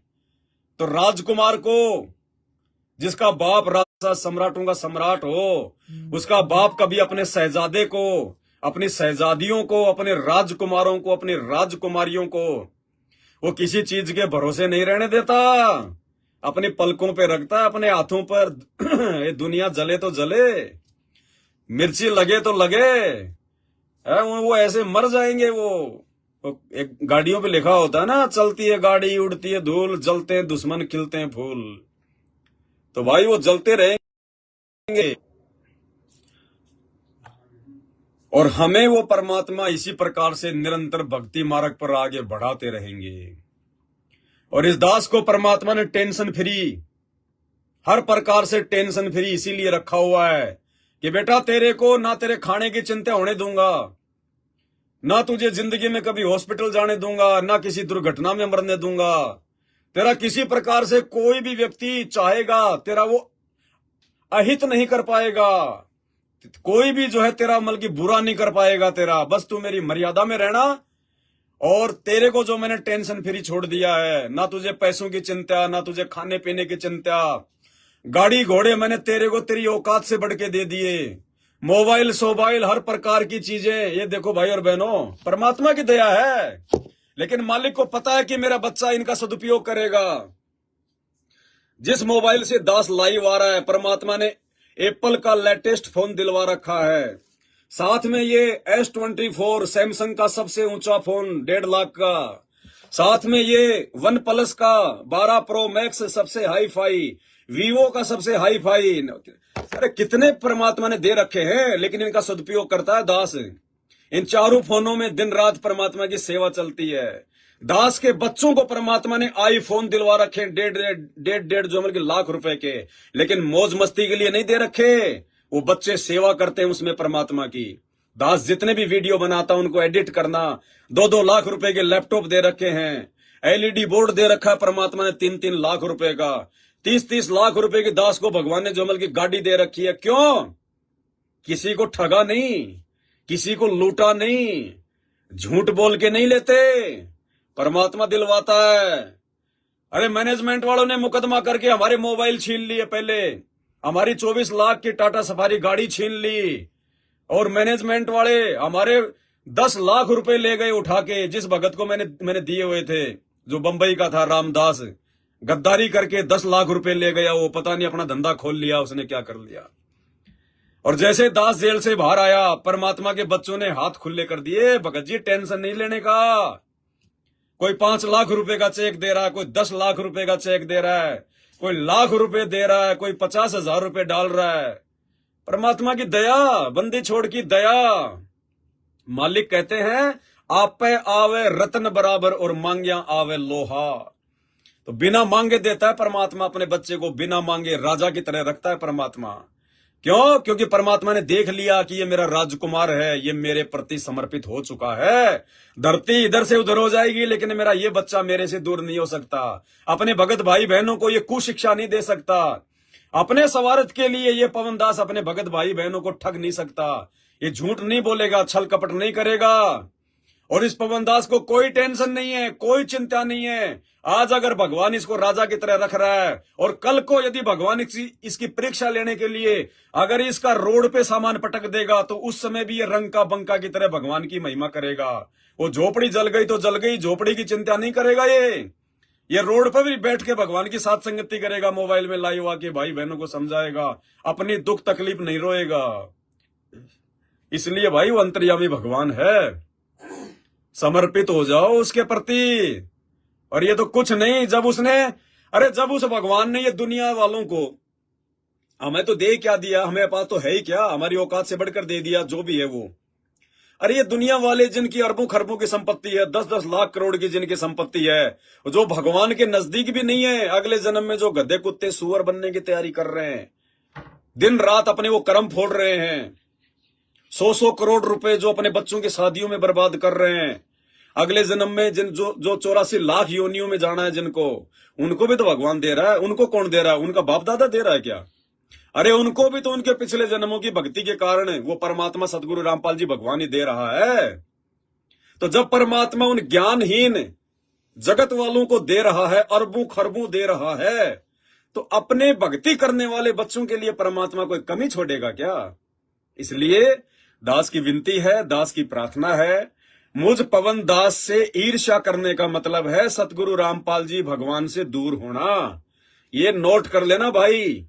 दास बहुत पहले से बोलता आ रहा है, और उसके बावजूद भी जिन जिन लोगों ने मुझ पवन दास के साथ में राग द्वेष ईर्ष्या की है, आज वो ना घर के है ना घाट के, धोबी के कुत्ते बन के बैठे हुए हैं। आज वो रामचंद्र की तरह सिर्फ वो चिल्लाने में लगे रहते हैं, लेकिन बिगाड़ कुछ नहीं पाते, कर कुछ नहीं पाते, और ना कुछ कर पाएंगे।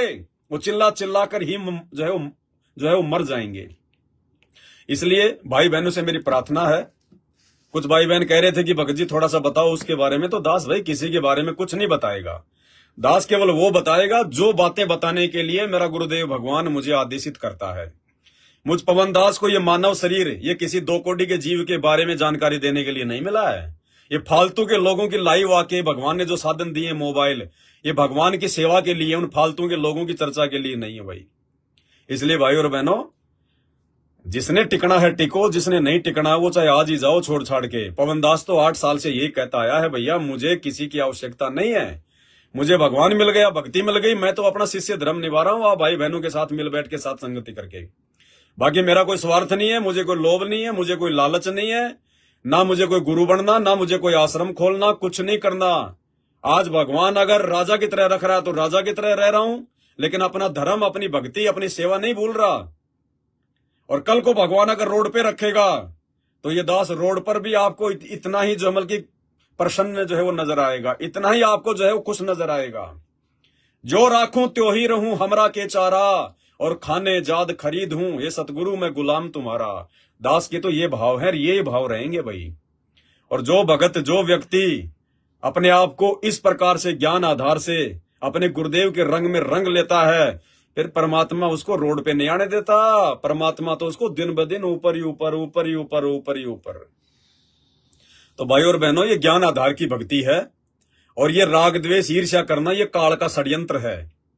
ये काल तुम्हारे कर्म फुड़वा रहा है मुझ पवनदास से ईर्ष्या करवा के। वरना इन ऑडियो वीडियो को देखो जो साथ संगति में बन रहे हैं।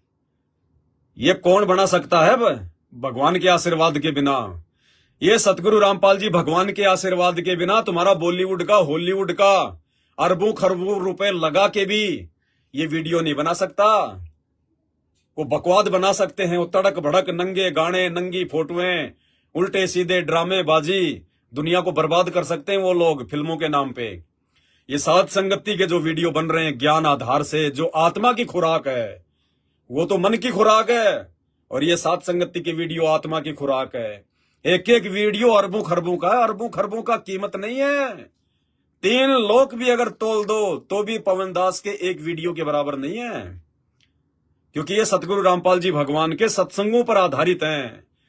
इस पवनदास के वीडियो सतगुरु रामपाल जी भगवान के सत्संगों पर आधारित हैं। और परमात्मा के सत्संग, चाहे तीनों लोकों की संपत्ति क्यों ना रख दो एक तराजू में, और एक तरफ संत रामपाल जी का 1 घंटे का सत्संग, पासिंग भी नहीं है वो 3 लोक की पूरी संपदा। तो ऐसे सत्संगों पर आधारित है पवनदास के ऑडियो वीडियो संदेशे। तो इनकी कोई कीमत नहीं है।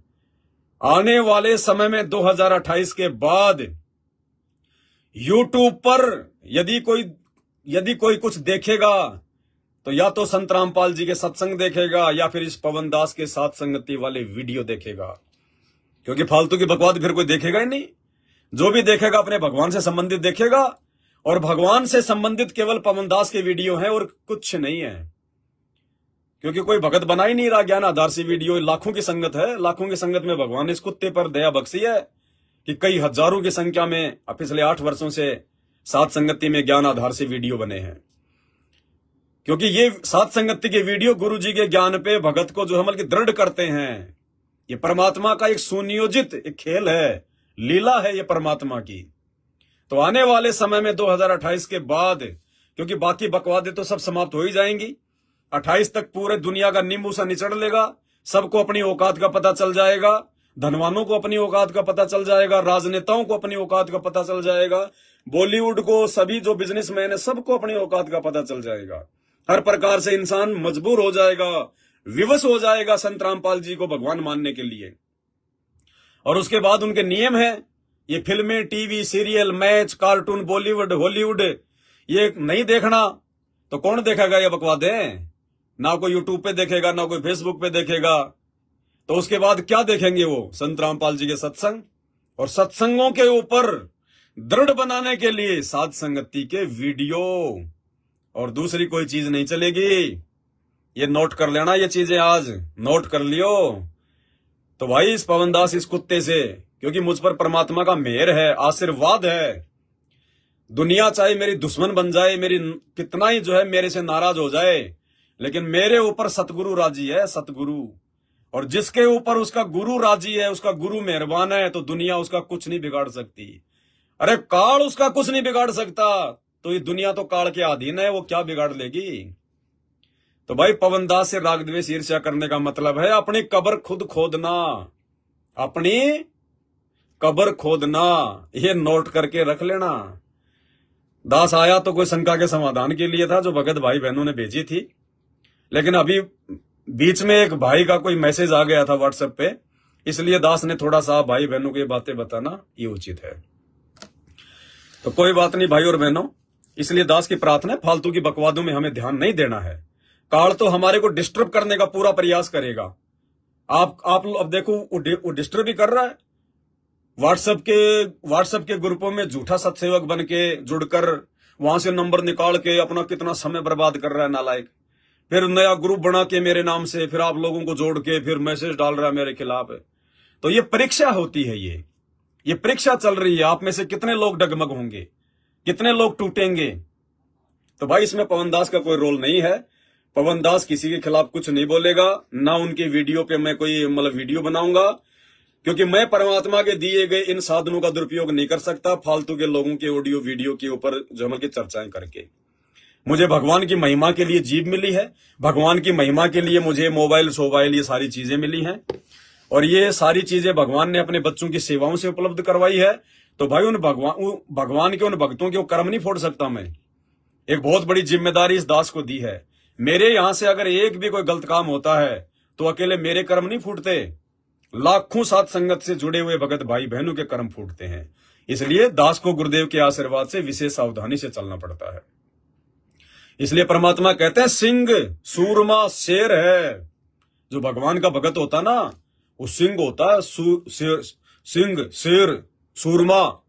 तो कहते हैं सिंह सूरमा शेर हैं, वो गरजे और गाजे, और ये बाकी दुनिया तो भेड़ है बिद के और बाजे। तो भाई ऐसी गंदगियों को आप ना छेड़ा करो। कोई ऐसा मैसेज आता है तो ये आपकी परीक्षा है, आपने क्या रिएक्शन करना है। और वैसे भी हमने फालतू की वीडियो तो देखने ही नहीं है। परमात्मा ने 2-3 दिन पहले सभी भाई बहनों को संकल्प जो है करवा दिया है, मोबाइल पे, यूट्यूब पे, फेसबुक पे दुनियादारी के फालतू के वीडियो ना देखने के लिए। तो दास तो देखता ही नहीं है, खोलता ही नहीं है। दास को तो देखते पता चल जाता है। क्या आपको टाइटल से पता नहीं चलता? क्या आपको थंबनेल देखने से, किसी भी वीडियो का आपको ऊपर का फोटो देखने से नहीं पता चलता कि ये परमात्मा का है, साथ संगति का है, या फिर ये बकवाद करने वालों का है? तो खोलते क्यों आप लोग उन वीडियो को? उस गंदगी को देखते क्यों हो भाई आप? भाई जैसा देखोगे वैसे तुम्हारे विचार होंगे, जैसा देखोगे तुम्हारे वैसे ही विचार होंगे। परमात्मा ने हमें नाम दीक्षा लेने के बाद क्या बताया? कबीर कथा करो करतार की, सुनो कथा करतार, आन कथा सुनिए नहीं कहे कबीर विचार। संत रामपाल जी भगवान जब हमें नाम दीक्षा देते हैं उसके बाद ये वाणी परमात्मा हमें क्यों बताते हैं? मालिक इसलिए बताते हैं कि ये बच्चे अभी नए नए हैं, ज्ञान इनको अभी इतना समझ में आया नहीं है, और बीच में यदि ये किसी दूसरे नकली साधु संतों के ऑडियो वीडियो देखेंगे तो ये जो है भ्रमित हो सकते हैं। इसलिए परमात्मा ने हमें जो है मतलब पाबंद किया कि भैया कथा करो करतार की, सुनो कथा करतार, आन कथा सुनिए नहीं। आन यानी किसी और के वीडियो नहीं देखना, किसी और साधु संतों के जो है वो सत्संग नहीं देखना। आन कथा सुनिए नहीं कहे कबीर विचार। तो दास की तो प्रार्थना है, जब आपको भगवान के सत्संग देखने को मिल रहे हैं, ऊपर से आपको पता है कि ये पवन दास क्या कर रहा है, साथ संगति के इतने वीडियो बन चुके हैं, लाइव आते हैं, उसके अलावा दुनिया की गंदगी को देखने में क्या मजा आता आप लोगों को? आपके अंदर वही कुविचार भरे जाएंगे। ये मेमोरी कार्ड है, मेमोरी कार्ड, इसमें जो देखोगे जो भरोगे इसमें वही निकलेगा। तो दास तो भाई देखता ही नहीं है, चाहे मेरे को आप किसी का चाहे भेजो ना भेजो। दास तो केवल अपने परमात्मा का सत्संग और सत्संगों को आधार बनाकर गुरुदेव से प्रार्थना करके, सत्संग सुनने से पहले उनको दंडवत करके परमात्मा से प्रार्थना करता हूं, अरदास करता हूं कि परमात्मा इसमें ऐसा कोई पॉइंट दो जिसके ऊपर हम साथ संगति कर सके, हमारा विश्वास आपके चरणों में और अधिक जो है वो दृढ़ हो। तो दास को तो मेरे भाई अपने गुरुदेव के सत्संग सुनने से और अपने गुरुदेव के सत्संगों के ऊपर ज्ञान आधार से, उन्हीं के द्वारा बख्शी सद्बुद्धि आधार से भाई शंका समाधान की वीडियो बनाने से ही फुर्सत नहीं मिलती। दुनिया की बकवादे देखने में तो भाई कहां इतना समय हमारा। और भाई जो देखेगा वो भ्रमित होगा, वो बिगड़ेगा, वो जाने, उसका काम जाने। मेरी जिम्मेदारी नहीं है। संगत को संभाल के रखना मेरी जिम्मेदारी नहीं है, मेरी ठेकेदारी नहीं है भाई। मैं संगत का ठेकेदार नहीं हूं, मेरे खुद के ठेकेदार मेरे गुरुदेव भगवान है। मैं तुम्हारा कहां से ठेका ले लूंगा? और जिसने संगत का ठेका लिया है वो गधा बनेगा, क्योंकि काल उसके पीछे लगेगा। तो केवल आपका जो शिष्य धर्म है वो निभाओ। प्रथम शिष्य धर्म है अपनी भक्ति करना, और दूसरा उस ज्ञान आधार से अपने भगत भाई बहनों को समझाना, बैठाना, साथ संगति करना। बस दास की ये ड्यूटी है। बाकी भाई मेरे पास मत भेजा करो किसी की भी जो है बकवाद। मैं बकवाद देखता ही नहीं, हमने बकवाद देखना छोड़ दिया साथ संगत वालों ने। और जिसको जैसा समझ में आ रहा है वो वैसा करे, हमें मतलब नहीं है। हमें साथ संगति में कोई भीड़ इकट्ठा नहीं करना है। परमात्मा नहीं चाहता कि साथ संगति में भीड़ इकट्ठी हो, वरना यहां भी वो मैनेजमेंट वाला हाल हो जाएगा। यहां भी मैनेजमेंट वाली वो गंदगी शुरू हो जाएगी जो उन सतलोक आश्रमों में हो रही है। इसलिए भैया साथ संगति में परमात्मा केवल अपने हीरे मोती लाल को ही जोड़कर रखेगा। फालतू का जो कचरा होता है किसी न किसी बहाने परमात्मा उसको निकाल देगा। तो इस प्रकार के फालतू के लोग जो ऑडियो वीडियो भेजते हैं ना, उन ऑडियो वीडियो को देखकर जो कचरा होगा उसके मन में फालतू में शंका पैदा हो जाएगी और वो जो है निकाल देगा। परमात्मा उसको साथ संगतियों से निकाल देगा और वो कचरे में जाके मिल जाएगा। तो यहाँ तो भाई हीरे मोती लाल चाहिए परमात्मा को, बकवाद करने वाले नहीं चाहिए। तो चलो भाई बहन की शंका पे हम फिर डिस्कस कर लेंगे। आज के वीडियो में केवल इतना ही। बंदी छोड़ सतगुरु रामपाल जी परमेश्वर जी की जय हो।